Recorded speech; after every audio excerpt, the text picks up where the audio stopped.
Welcome back, my favourite fantasy nerds, for another video where we delve into the evolutionary feasibility of one of fantasy's greatest. This time round, it's the turn of the vampire, so sit back and get comfy because we're about to get nerdy.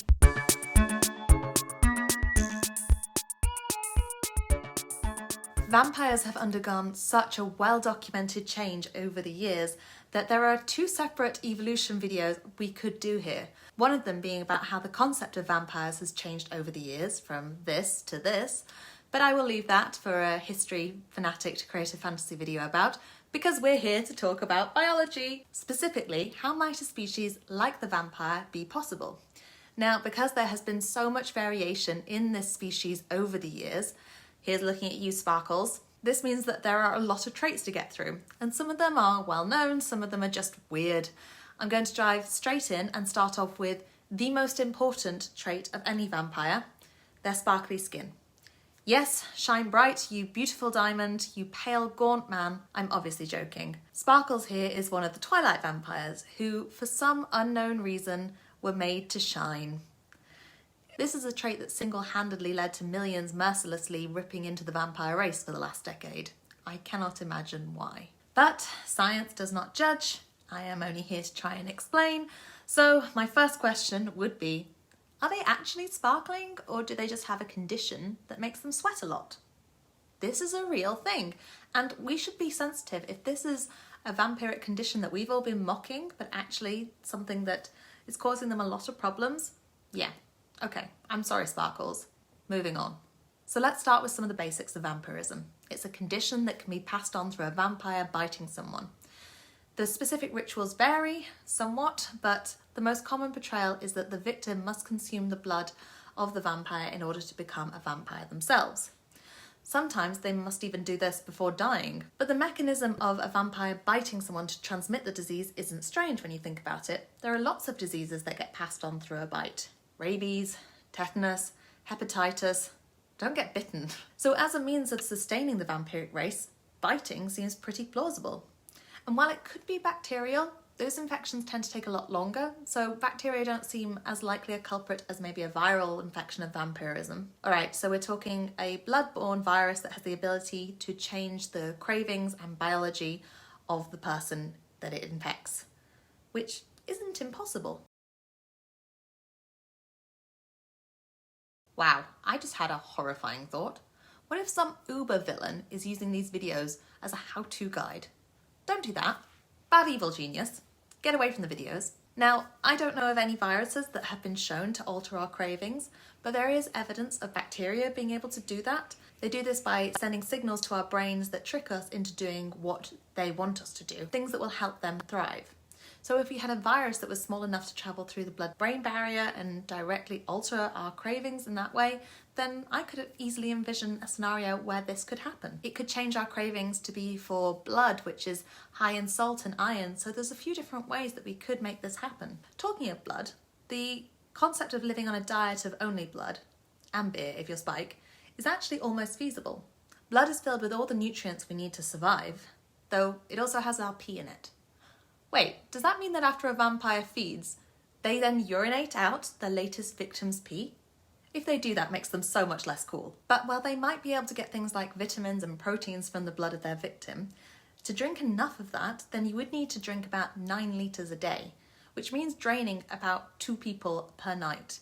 So you've got your work cut out for you, really. This would be less if the virus somehow alters the body of the vampire, so it needs less of the vitamins and minerals that are found in really small numbers in the blood, since they make up a big reason why you would need to drink so much each night.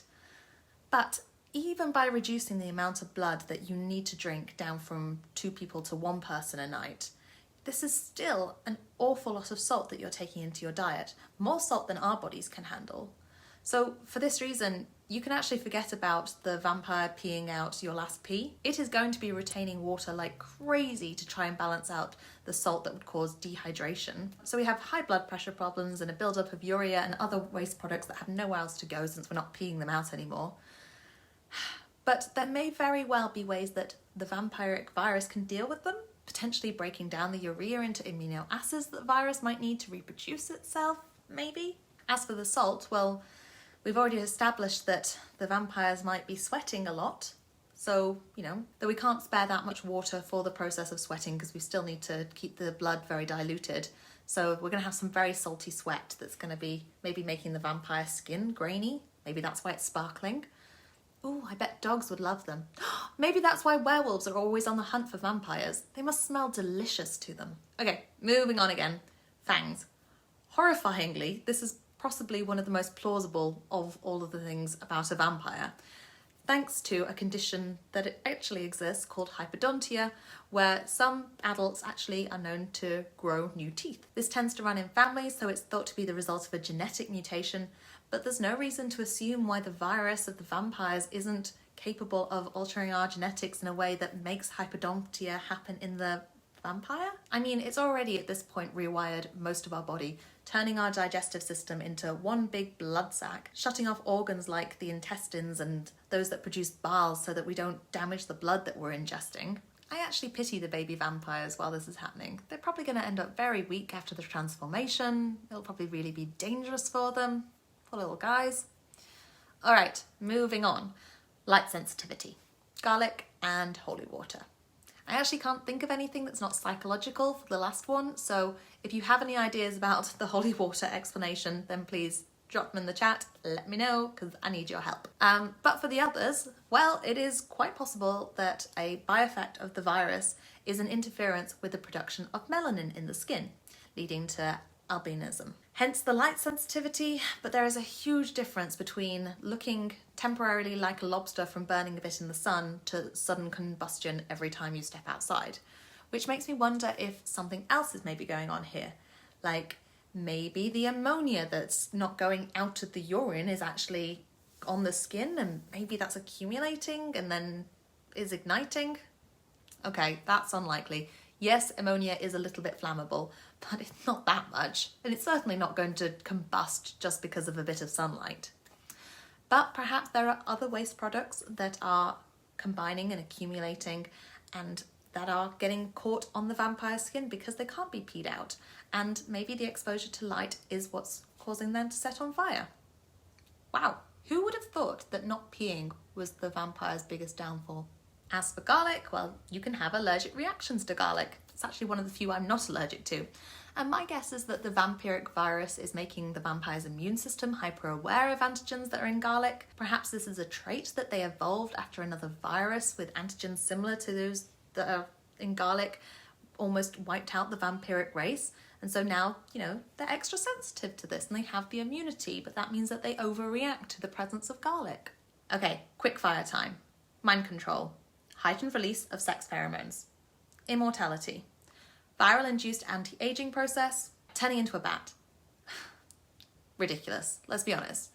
I'll go into the logistics of shape-shifting in a future video, I'm sure, for like werewolves or something, so moving on. Sorry, I'm really sorry. I'm so sorry. I'm so sorry. I'll put you back. It's okay. Don't bite me. Heightened sense of smell. Plausible. Happens to women while pregnant. Though I don't think vampires have excessive estrogen. More likely it's a result of the excessive sodium that they have from the not peeing thing.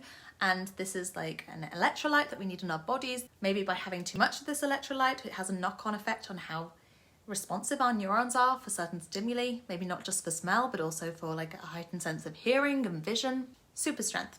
Excessive adrenaline that's coursing around the body, because it comes from the blood of the terrified person you consumed, who was desperately trying to flee you, even as you drained the life from them. You monster. Stake through the heart and decapitation. Well, you would die by those methods too, Flight. I don't know, using their super strength to waft their capes really fast. Okay, I might need your help with that one in the chat as well. It just makes no sense. Alright then, as always, we're going to round off this video by comparing the biological feasibility of the vampire with the other species we've analysed so far. And besides a few niche traits that some of the vampires have that are a little less feasible, like turning into a bat, for the rest, there is a scary feasibility to everything about the vampire. To the point where if there was a news headline tomorrow saying vampiric pandemic virus spreading across Europe, I'm alarmed by how unsurprised I would be by it. I'm not saying I would cope well in a vampire apocalypse, I just wouldn't be surprised by it. So for that reason, vampires are going to the top of the feasibility leaderboard. Up there, they'll get to sneer down at the boring elves and the farcical centaurs below. Alright, so that's it for this week's video. Like and subscribe, and click the link in the chat below for the poll I've put up on Twitter for the next possible species that I'm going to tackle. I keep getting loads of requests, and they're also interesting, but I'm really struggling to decide. So I need your help. Your vote matters. Have a great week, everybody. Goodbye, my nerds. Bye.